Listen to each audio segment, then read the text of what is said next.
19 শতকের সংবাদপত্র হিন্দু প্যাট্রিয়ট কতখানি গুরুত্বপূর্ণ ভূমিকা পালন করেছে তৎকালীন সমাজে, এইটা আজকে আমরা জানব। দশম শ্রেণীর ইতিহাসের দ্বিতীয় অধ্যায়ের এটা একটা ভীষণ গুরুত্বপূর্ণ প্রশ্ন। তোমরা প্রত্যেকে ভালো করে শুনবে বা যারা মনে করবে তারা লিখেও নেবে। 19 শতকে বাংলা ভাষায় যে সমস্ত সংবাদপত্রগুলো সেই সময় প্রকাশিত হয়েছিল সেগুলোর মধ্যে হিন্দু প্যাট্রিয়ট হলো একটা উল্লেখযোগ্য পত্রিকা। 1853 সালের 6ই জানুয়ারি এই পত্রিকাটি প্রথম প্রকাশিত হয়। এই পত্রিকা প্রথমে সাপ্তাহিকভাবে তার কাজ শুরু করে, পরে 1892 সালে এটি দৈনিক পত্রিকায় পরিণত হয়। পত্রিকাটির প্রথম স্বত্বাধিকারী, দ্বিতীয় স্বত্বাধিকারী, তৃতীয় স্বত্বাধিকারী ছিলেন।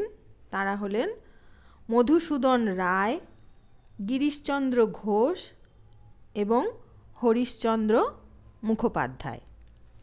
এই পত্রিকার প্রথম সম্পাদক ছিলেন গিরিশচন্দ্র ঘোষ। তিনি কিন্তু এই পত্রিকাটির নামকরণ করেছিলেন হিন্দু প্যাট্রিয়ট। গিরিশচন্দ্র ঘোষের পরে হরিশচন্দ্র মুখোপাধ্যায় এই পত্রিকার সম্পাদনা করেন। তাঁর আমলে এই পত্রিকার জনপ্রিয়তা ভীষণভাবে বেড়ে যায়।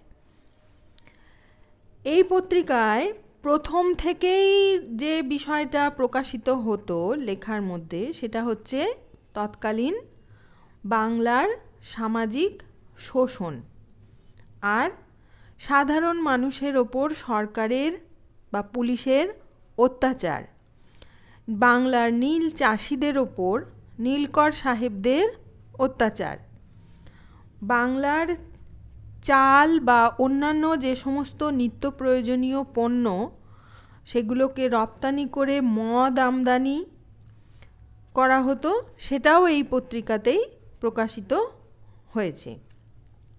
এছাড়াও আর একটা বিষয়ে এই পত্রিকা ভীষণভাবে সরব ছিল, সেটা হচ্ছে পুরুষদের বহু বিবাহ বিষয় নিয়ে।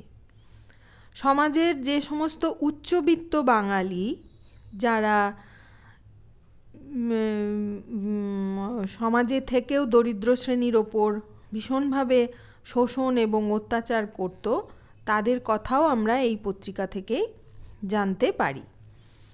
এছাড়াও ওই হরিশচন্দ্র মুখোপাধ্যায় লর্ড ডালহৌসির যে সাম্রাজ্য বিস্তার নীতি ছিল সেই নীতির বিষয়ে ভীষণভাবে সমালোচনা করে তিনি দুঃসাহসের পরিচয় দিয়েছিলেন।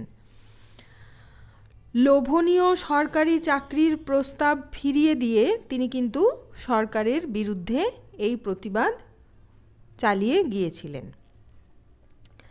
এছাড়াও এই পত্রিকার মধ্যে দিয়ে তিনি প্রচার করেছিলেন ঈশ্বরচন্দ্র বিদ্যাসাগরের বিধবা বিবাহর বিষয়ে।